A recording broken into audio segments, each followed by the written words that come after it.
Hello friends, स्वागत है आप सभी का हमारे YouTube channel Krishna classes Bijnor में। और आज हम रुक्मणी प्रकाशन का मॉडल पेपर नंबर 2 लगाने वाले हैं, जो कि आपकी सभी प्रतियोगी परीक्षाओं के लिए लाभदायक साबित होगा। तो पहला प्रश्न इस प्रकार है, मुगल बादशाह अकबर की मृत्यु निम्नलिखित में से किस वर्ष में हुई थी? मुगल बादशाह अकबर की मृत्यु निम्नलिखित में से किस वर्ष में हुई थी? तो अकबर की मृत्यु हुई थी 1605 में। अकबर की मृत्यु 1605 में हुई थी और अकबर को आगरा के निकट सिकंदरा में दफनाया गया था। अकबर को आगरा के निकट सिकंदरा में दफनाया गया था। नेक्स्ट क्वेश्चन नंबर 2, निम्नलिखित में से किस शासक ने दीन इलाही धर्म नामक एक नई जीवन शैली या धर्म की शुरुआत की थी?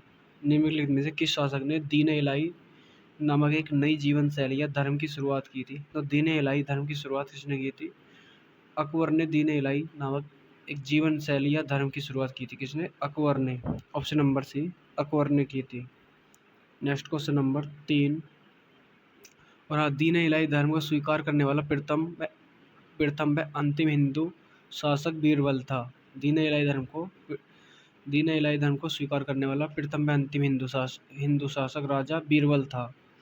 नेक्स्ट क्वेश्चन नंबर 3, हड़प्पा स्थल रंगपुर भारत के किस वर्तमान राज्य में स्थित है? हड़प्पा कालीन स्थल रंगपुर भारत के किस वर्तमान राज्य में स्थित है? रंगपुर बताना है क्वेश्चन नंबर 30 में।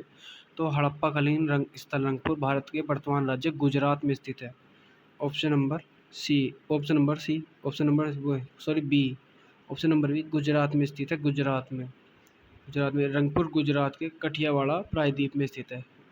गुजरात के कठियावाड़ा प्रायद्वीप में स्थित है। रंगपुर से पाषाणकालीन उपकरण भी प्राप्त हुए हैं। रंगपुर से पाषाणकालीन उपकरण भी प्राप्त हुए हैं। नेक्स्ट क्वेश्चन नंबर 4, ऋग्वेद कितनी पुस्तकों या मंडलों में विभाजित है? ऋग्वेद कितनी पुस्तकों या मंडलों में विभाजित है? तो ऋग्वेद कितने मंडलों में विभाजित है क्वेश्चन नंबर 4 में? तो क्वेश्चन नंबर 4 में राइट आंसर बनेगा ऑप्शन नंबर बी। ऋग्वेद 10 पुस्तकों या मंडलों में विभाजित है। ऋग्वेद में 10 पुस्तकों या मंडल में विभाजित है। ऋग्वेद का 2 से 7 मंडल सबसे प्राचीन माना जाता है। ऋग्वेद का 2 से 7 मंडल सबसे प्राचीन माना जाता है। और ऋग्वेद के 7वें मंडल में 10 राजाओं का युद्ध अर्थात 10 राजाओं का युग का उल्लेख मिलता है। तो ऋग्वेद के 10वें मंडल में पुरुष सूक्त का वर्णन किया गया है। 10वें मंडल में पुरुष सूक्त का वर्णन किया गया है। नेक्स्ट क्वेश्चन नंबर 5 1932 में हस्ताक्षरित पूना समझौता महात्मा गांधी और के बीच में एक समझौता था, जिसके बाद महात्मा गांधी ने अपना अनशन समाप्त कर दिया। तो पूना समझौता किस किस के बीच में हुआ था? क्वेश्चन नंबर 5 बताना है, पूना समझौता किसके बीच में हुआ था? तो 1932 में हस्ताक्षरित पूना समझौता महात्मा गांधी और BR अम्बेडकर के मध्य हुआ था। भीमराव अम्बेडकर के मध्य हुआ था। तो इसका राइट आंसर बनेगा option number B, Bhimrao Ambedkar के मध्य हुआ था, जिसके बाद महात्मा गांधी ने अपना अनशन समाप्त कर दिया। नेक्स्ट क्वेश्चन नंबर, और एक क्वेश्चन यह था, पूना समझौता के तहत दलित वर्गों के लिए एक विधानसभा में सुरक्षित सीटों की संख्या 71 से बढ़ाकर 147 कर दी गई थी। 71 से बढ़ाकर 147 कर दी गई थी। नेक्स्ट क्वेश्चन नंबर 6, भारतीय राष्ट्रीय कांग्रेस के पहले अधिवेशन का आयोजन तत्कालीन मुंबई में व्योमेश चंद्र बनर्जी की अध्यक्षता में किया गया था। भारतीय राष्ट्रीय कांग्रेस के पहले अधिवेशन का आयोजन मुंबई के तत्कालीन मुंबई में व्योमेश चंद्र बनर्जी की अध्यक्षता में कब किया गया था? तो क्वेश्चन नंबर 6 में राइट आंसर बनेगा। क्वेश्चन नंबर 6 में भारतीय राष्ट्रीय कांग्रेस के पहले अधिवेशन का आयोजन मुंबई के तत्कालीन व्योमेश चंद्र बनर्जी की अध्यक्षता में दिसंबर 1885 में किया गया था। दिसंबर 1885 में किया गया था। तो कांग्रेस का पहला, ये याद रखना है, कांग्रेस का पहला अधिवेशन जो हुआ था वो मुंबई के ग्वालियर टैंक मैदान में मुंबई के ग्वालियर टैंक स्थित गोकुलदास तेजपाल संस्कृत कॉलेज में हुआ था। गोकुलदास तेजपाल संस्कृत कॉलेज में हुआ था। और कांग्रेस का प्रथम अधिवेशन पूना में होने को था, लेकिन लोग फैलने के कारण मुंबई में हुआ था। जो कि होना कहाँ था? पूना में होना था। जबकि नेक्स्ट क्वेश्चन नंबर 7, निम्नलिखित में से कौन भारत का सबसे ऊंचा बांध है? भारत का सबसे ऊंचा बांध कौन सा है क्वेश्चन नंबर 7 में? तो भारत का सबसे ऊंचा बांध कौन सा है? भारत का सबसे ऊंचा बांध है टिहरी बांध। टिहरी बांध उत्तराखंड भारत का सबसे ऊंचा बांध है टिहरी बांध। इसकी लंबाई कितनी है? टिहरी बांध की लंबाई कितनी है? तो टिहरी बांध की लंबाई है 261 मीटर। 261 मीटर इसकी लंबाई है। 261 मीटर, सॉरी, टिहरी बांध की ऊंचाई है, ये इसकी ऊंचाई, ये इसकी ऊंचाई है। ऊंचाई है इसकी 261 मीटर। और इसकी लंबाई, लंबाई कितनी है? लंबाई है इसकी 575 मीटर इसकी लंबाई है। Next question number next next question number 8। Next question number 8। नवंबर 2020 में पूर्वोत्तर भारत से इनमें से किसे हॉकी इंडिया के प्रथम अध्यक्ष के रूप में चुना गया था? 2022 में हॉकी इंडिया के अध्यक्ष के रूप में किसे चुना गया था? तो क्वेश्चन नंबर 8 में राइट आंसर बनेगा option number D, Gyanendro Ningombam. Gyanendro Ningombam को हॉकी इंडिया के रूप में 2020 में चुना गया था। और हॉकी इंडिया की स्थापना कब हुई थी? हॉकी इंडिया, ये दिया गया है हॉकी इंडिया, और हॉकी इंडिया की स्थापना हुई थी 2009 में। 2009 में हॉकी इंडिया की स्थापना हुई थी। और इसका मुख्य हॉकी इंडिया का मुख्यालय कहाँ है? इसका मुख्यालय है नई दिल्ली में। नई दिल्ली में इसका मुख्यालय है। Next question number 9। 1905 में भारत माता की प्रख्यात छवि किसने बनाई थी? 1905 में भारत माता की प्रख्यात छवि किसने बनाई थी? तो क्वेश्चन नंबर 9, इसका राइट आंसर बनेगा option number C, Rabindranath Tagore. Rabindranath Tagore, option number C. 9 का आंसर बनेगा ऑप्शन नंबर सी। 1905 में भारत माता की प्रख्यात छवि रविंद्रनाथ टैगोर ने बनाई थी। ये भी याद रखना है, भारतीय संविधान में चित्रों का संकलन रविंद्रनाथ टैगोर के नेतृत्व में किया गया। Next question number 10। निम्नलिखित में से किसे भारतीय राष्ट्रीय राजनीतिक दल 1885 में स्थापित सबसे पुराना दल है और जिसने कई बार विभाजन का सामना किया है? तो इसे बताना है, भारतीय राष्ट्रीय राजनीतिक दल 1885 में स्थापित सबसे पुराना दल है, कौन सा है? यह कौन सा दल है? क्वेश्चन नंबर 10 में राइट आंसर बनेगा, यह है भारतीय राष्ट्रीय कांग्रेस। भारतीय राष्ट्रीय कांग्रेस यह 1885 में बना है, जो कि सबसे पुराना दल है। Next question number 11। Mahaweli Ganga की सबसे लंबी नदी कौन सी है? महावेली गंगा की सबसे लंबी नदी कौन सी है? महावेली गंगा, तो महावेली गंगा की सबसे लंबी नदी कौन सी है? महावेली गंगा मतलब कौन से देश की सबसे लंबी नदी है? तो ये नदी है ऑप्शन नंबर सी, श्रीलंका की सबसे लंबी नदी है महावेली गंगा। श्रीलंका की सबसे लंबी नदी है। श्रीलंका की सबसे लंबी नदी है। Next question number 12। निम्न में से किस भारतीय राज्य की सीमा नेपाल से नहीं लगती? किस राज्य की सीमा नेपाल से नहीं लगती? क्वेश्चन नंबर 12 में, तो किस राज्य की सीमा नहीं लगती नेपाल से? तो असम राज्य की सीमा नेपाल से नहीं लगती। असम राज्य की सीमा नेपाल से नहीं लगती। असम राज्य की सीमा भूटान तथा बांग्लादेश से लगती। किससे लगती है? इसकी सीमा लगती है भूटान तथा बांग्लादेश से। भूटान तथा बांग्लादेश से लगती है इसकी सीमा। Next question number 13। निम्नलिखित में से कौन सी गोदावरी नदी की एक सहायक नदी है? कौन सी गोदावरी नदी की एक सहायक नदी है? क्वेश्चन नंबर 13 में। क्वेश्चन नंबर 13 में राइट आंसर क्या बनेगा? क्वेश्चन नंबर 13 में, तो इसका राइट आंसर बनेगा option number B, Penganga. Penganga Godavari नदी की सहायक नदी है। पेनगंगा गोदावरी नदी की सहायक नदी है। पेनगंगा महाराष्ट्र में अजंता की पहाड़ियों से निकलती है।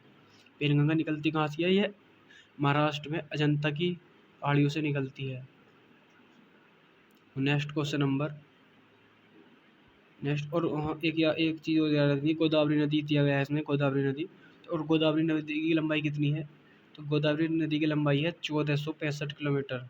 1465 किलोमीटर गोदावरी नदी की लंबाई है, 1465 kilometre.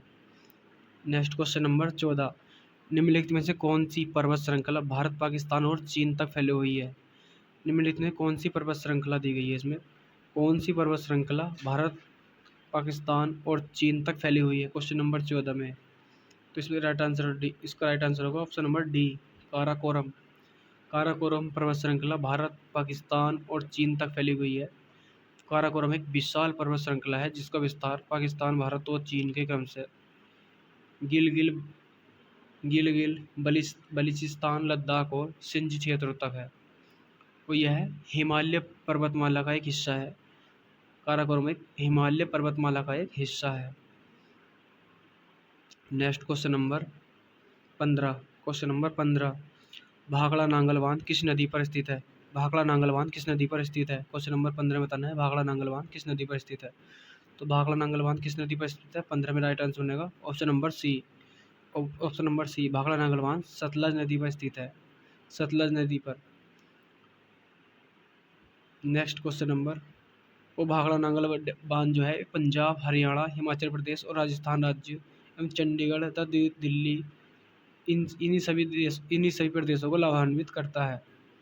Next question number 16, SLR उस धनराशि का निर्धारण करती है जिसकी आवश्यकता किसी बैंक को कुछ विशिष्ट प्रतिभूतियों में निवेश करने की होती है, जो मुख्य रूप से केंद्र और राज्य सरकारों द्वारा जारी प्रतिभूतियां होती है। SLR का पूर्ण रूप क्या है? इसे बताना है SLR की फुल फॉर्म क्या है। SLR का पूर्ण रूप क्या है? SLR का पूर्ण रूप बताना है इसमें, SLR का पूर्ण रूप। तो क्वेश्चन नंबर 16 में SLR का पूर्ण रूप क्या बनेगा? SLR का पूर्ण रूप होता है option number D, option number D बनेगा इसका, option number D, statutory liquidity ratio, statutory liquidity ratio. SLR उस धनराशि का निर्धारण करती है जिसकी आवश्यकता किसी बैंक को कुछ विशिष्ट प्रतिभूति को निवेश करने की होती है। SLR का पूर्ण रूप ये इसका ऑप्शन नंबर डी बनेगा। नेक्स्ट क्वेश्चन नंबर 17, राजकोषीय नीति के रूप में कर कटौती द्वारा विकास का बढ़ावा देने की कोशिश करते हुए सरकार किस प्रकार की नीति का अनुसरण करने की कोशिश कर रही है? क्वेश्चन नंबर 17 में राइट आंसर बताना है। राजकोषीय नीति के बारे में दिया गया है, तो इसका राइट आंसर बनेगा ऑप्शन नंबर सी। यह विस्तारवादी नीति होती है, विस्तारवादी नीति के तहत सरकार किसी प्रकार की नीति का अनुसरण करने की कोशिश कर रही है।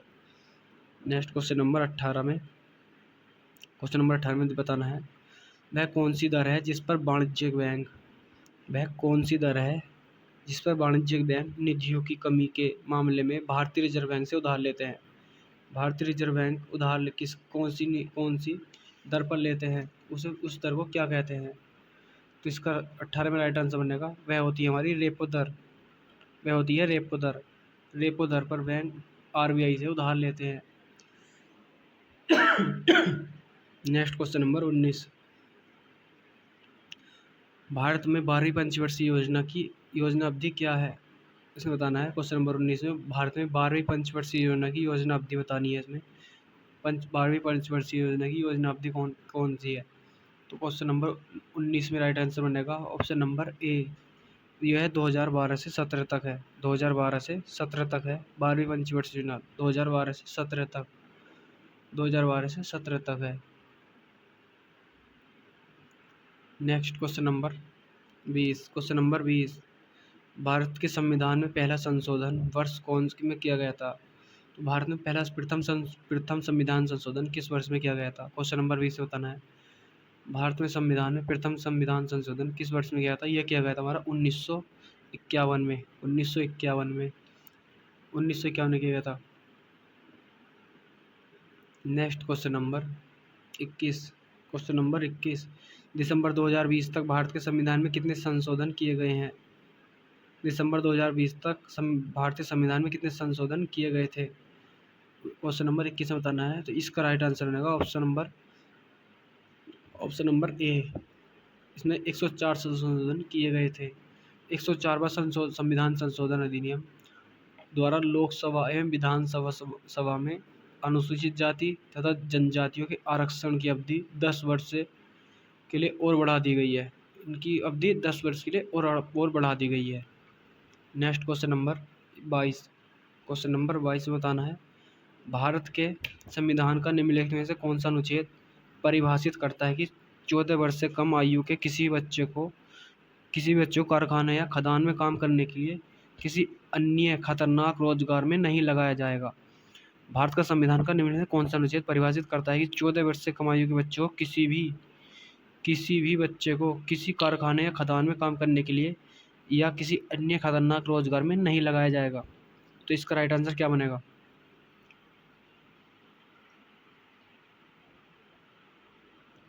क्वेश्चन नंबर 22 में राइट आंसर बनेगा, क्वेश्चन नंबर 22 में राइट आंसर बनेगा option number A. Option number A बनेगा इसमें। अनुच्छेद 24 परिभाषित करता है कि 14 वर्ष से कम उम्र के बच्चों को कारखाने में नहीं लगाया जाएगा। और भारतीय संविधान का अनुच्छेद 23 और 24 शोषण के विरुद्ध अधिकार से संबंधित है, जो एक मौलिक अधिकार है। शोषण के विरुद्ध अधिकार है, अनुच्छेद 23 और 24। Next question number 23। भारत के संविधान में कितनी अनुसूचियों का उल्लेख है? भारत के संविधान में कितनी अनुसूचियों का उल्लेख है? Question number 23। तो भारतीय संविधान में कितनी अनुसूचियों का उल्लेख है? 12 अनुसूचियों का उल्लेख है। 12 अनुसूचियों का उल्लेख है। तो मूल संविधान में पहले 8 अनुसूचियाँ थी। संविधान संशोधन द्वारा 9वीं, 10वीं, 11वीं और 12वीं अनुसूचियाँ जोड़ी गई हैं। 9वीं अनुसूची जो है संविधान के 1951 द्वारा जोड़ी गई है। 10वीं अनुसूची 52वें संविधान संशोधन 1985 द्वारा जोड़ी गई। 11वीं और 12वीं के अनुसार 73वें 74वें संविधान संशोधन 1992 द्वारा जोड़ा गया।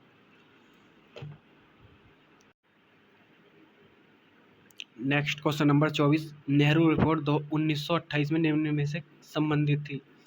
नेहरू रिपोर्ट 1928 में निम्न में से संबंधित थी। तो नेहरू रिपोर्ट किससे संबंधित थी? क्वेश्चन नंबर 24 में राइट आंसर बनेगा नेहरू रिपोर्ट किससे संबंधित थी? तो नेहरू रिपोर्ट संवैधानिक ढांचा से संबंधित थी। संवैधानिक ढांचा से संबंधित थी नेहरू रिपोर्ट, संबंधित था। Next question number 25। Question number 25 में बताना है भारतीय संविधान में व्यापार की स्वतंत्रता की अवधारणा किस देश के संविधान से ली गई है? इसमें बताना है व्यापार की स्वतंत्रता की अवधारणा किस संविधान से ली गई है? तो क्वेश्चन नंबर 25 में राइट आंसर बनेगा ऑप्शन नंबर सी है, ऑस्ट्रेलिया से ली गई है। ऑस्ट्रेलिया से व्यापार की स्वतंत्रता की अवधारणा ऑस्ट्रेलिया से ली गई है। Next question number 26। Question number 26 में बताना है निम्नलिखित में से किस नियम के इस रूप की व्याख्या की जा सकती है कि प्रत्येक पिंड जब तक अपनी विराम अवस्था में रहता है तब तक एक सरल रेखा में एक समान गति की अवस्था रहता है, तब तक उसे किसी बाह्य बल द्वारा अन्यथा कार्य करने के लिए विवश न किया जाए। इसमें बताना है कौन सा नियम है? तो क्वेश्चन नंबर 26 में बनेगा यह गति का प्रथम नियम है। यह गति का प्रथम नियम है, ऑप्शन नंबर ए। यह गति का प्रथम नियम है। Next question number 27। Question number 27। निम्नलिखित में से कौन सा युग्म ऊर्जा की इकाई दर्शाता है? निम्नलिखित में कौन सा युग्म ऊर्जा की इकाई दर्शाता है? तो ऊर्जा की इकाई कौन सा दर्शाता है? 27 में राइट आंसर बनेगा ऑप्शन नंबर डी, कैलोरी और जूल ऊर्जा की इकाई को दर्शाता है, कैलोरी और जूल। और ऊष्मा ऊर्जा का ही एक रूप होता है, इसका सही मात्रक जूल होता है। इसका सही मात्रक जूल होता है, जबकि दाब का सही मात्रक पास्कल होता है। दाब का होता है पास्कल। और विद्युत धारा का सही मात्रक एम्पियर होता है, और जबकि चुंबकीय फ्लक्स का सही मात्रक वेबर होता है।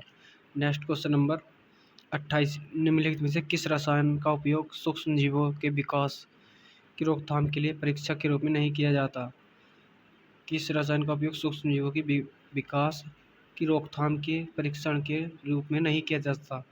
क्वेश्चन नंबर 28 में राइट आंसर बनेगा option number D, sodium hydrogen carbonate. Sodium hydrogen carbonate रसायन का उपयोग सूक्ष्म जीवों के विकास की रोकथाम के परीक्षक के रूप में नहीं किया जाता है, ऑप्शन नंबर डी। इसका बनेगा sodium hydrogen carbonate. Next question number 29। Question number 29। निम्न में कौन सा एक तांबे का अयस्क खनिज नहीं है? इनमें से कौन तांबे का अयस्क खनिज नहीं है? तांबे का अयस्क नहीं है। तो 29 में राइट आंसर क्या बनेगा? तो 29 में राइट आंसर बनेगा चाल्कोसाइट। चाल्कोसाइट तांबे का अयस्क नहीं है। चाल्कोसाइट तांबे का अयस्क नहीं है। जबकि तांबे के अयस्क होते कौन कौन से हैं? तांबे के अयस्क होते हैं क्यूपराइट, तांबे के अयस्क ये सिनेवार, कैसीट्राइट होता है, ग्लेना होता है, cuprite, copper glance, copper pyrite आदि हैं। Next question number 30। बसा उत्तक मानव शरीर में पाया जाने वाला किस प्रकार का उत्तक है? बसा उत्तक मानव शरीर में पाया जाने वाला किस प्रकार का उत्तक है? तो सर क्वेश्चन नंबर 30 में राइट आंसर बनेगा डी। यह एक संयोजी उत्तक होता है, कनेक्टिव टिश्यू होता है, कनेक्टिव टिश्यू संयोजी उत्तक। Next question number 38। Question number 38 में बताना है, हमें दिए गए वाक्यांश के लिए एक शब्द दीजिए जो ईश्वर में विश्वास रखता है। जो ईश्वर में विश्वास रखता है उसको क्या कहते हैं? जो ईश्वर में विश्वास रखता हो तो उसके लिए क्या शब्द आता है? तो 38 में राइट आंसर बनेगा ऑप्शन नंबर डी, आस्तिक। उसको आस्तिक बोलते हैं। जो ईश्वर में विश्वास रखता है आस्तिक, और जो ईश्वर में विश्वास न रखता हो उसके लिए आता है नास्तिक।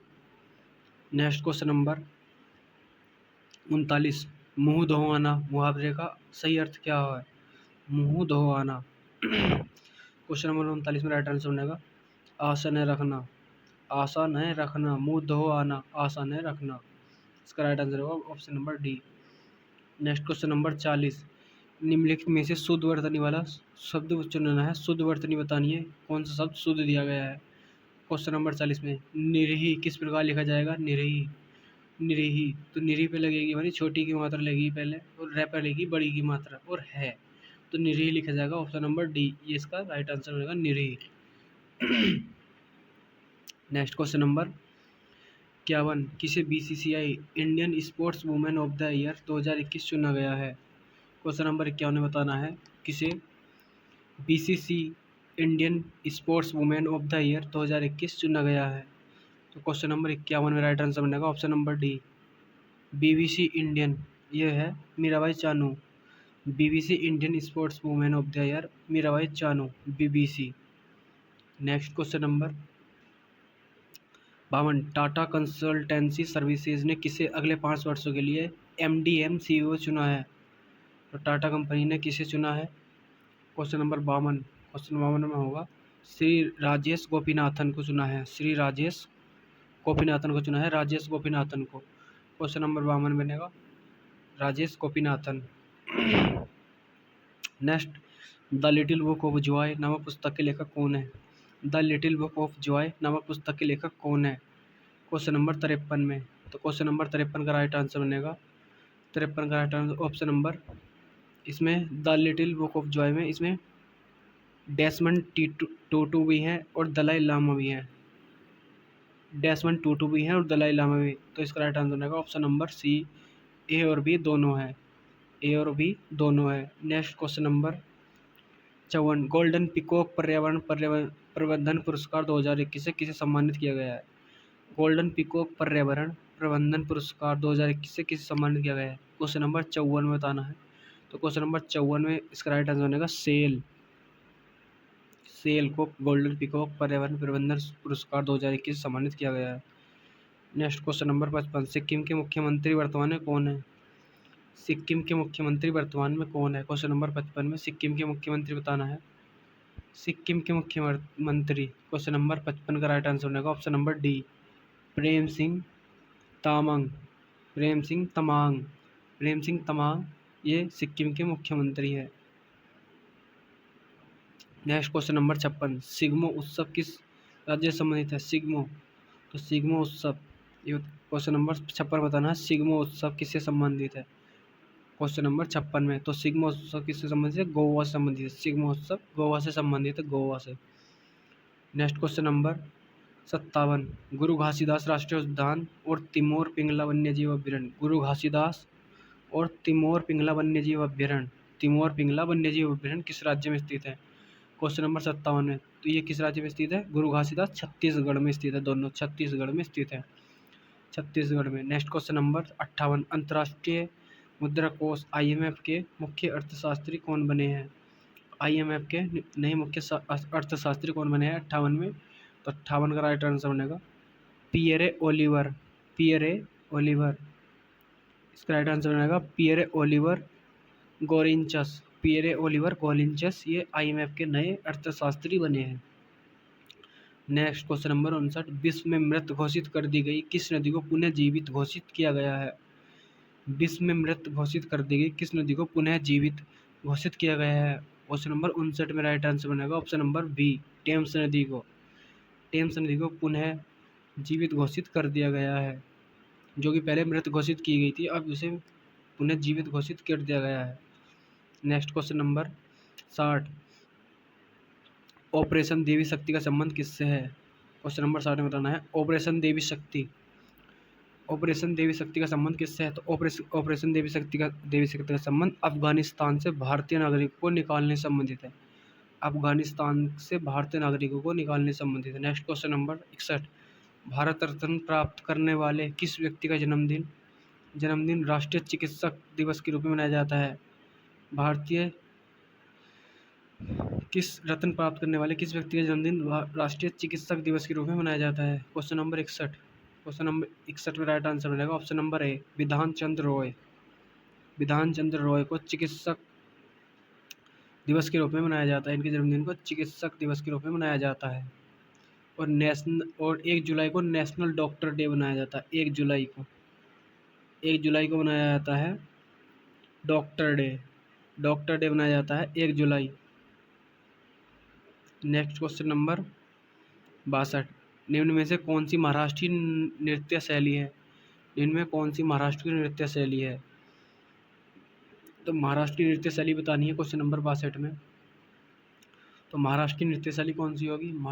लेजिमा महाराष्ट्र की नृत्य शैली है। लेजिम महाराष्ट्र की नृत्य शैली है। लेजिम महाराष्ट्र की नृत्य शैली है। और लेजिम नृत्य में न्यूनतम कम से कम 20 नृत्यक होते हैं। 20 नृत्यक होते हैं इसमें, 20 नृत्य कम से कम होते हैं इसमें। जबकि इसमें दिया गया है ओट्टम थुल्लु केरल का लोक नृत्य है। केरल का ओट्टम थुल्लम केरल का लोक नृत्य है।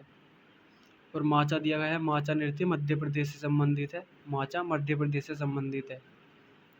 Next question number, gateway of India किस शहर में स्थित है? Gateway of India, question number 63, gateway of India किस शहर में स्थित है?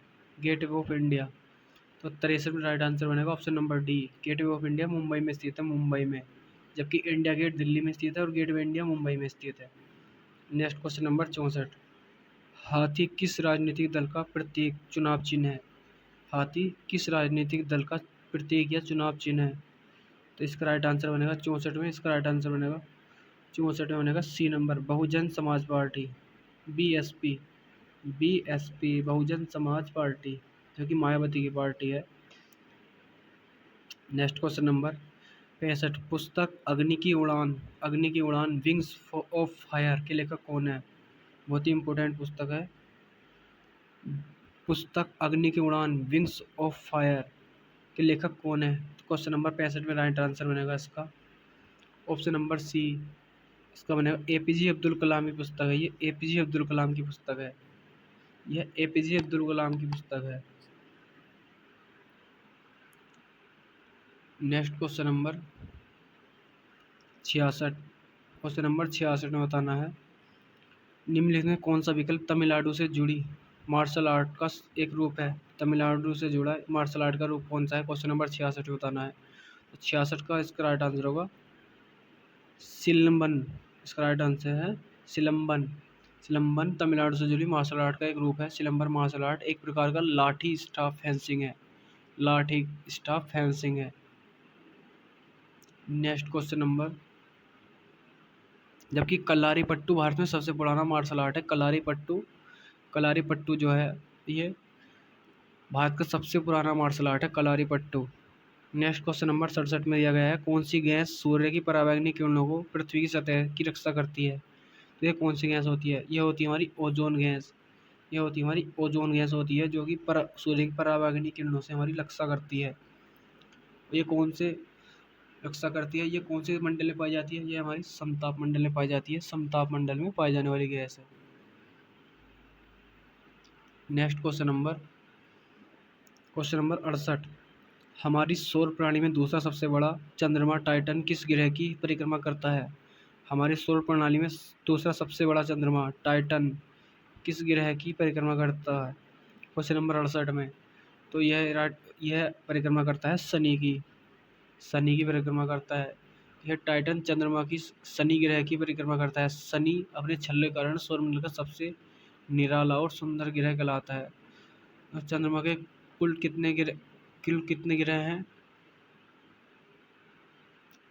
शनि ग्रह का 82वां चंद्रमा उपग्रह है। 82वां।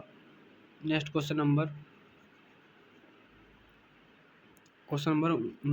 भारतीय संविधान में मूल कर्तव्य किस देश से संविधान से लिया गया है? मूल कर्तव्य लिए गए हमारे रूस से, यूएसएसआर से, रूस से लिए गए हैं मूल कर्तव्य, मूल कर्तव्य रूस से लिए गए हैं। नेक्स्ट क्वेश्चन नंबर 70 संयुक्त राज्य अमेरिका का राष्ट्रीय खेल कौन सा है? संयुक्त राज्य अमेरिका का राष्ट्रीय खेल कौन सा है? तो अमेरिका का राष्ट्रीय खेल कौन सा है? 70 नंबर में बताना है। 70 राइट आंसर रहेगा ऑप्शन नंबर ए, बेसबॉल।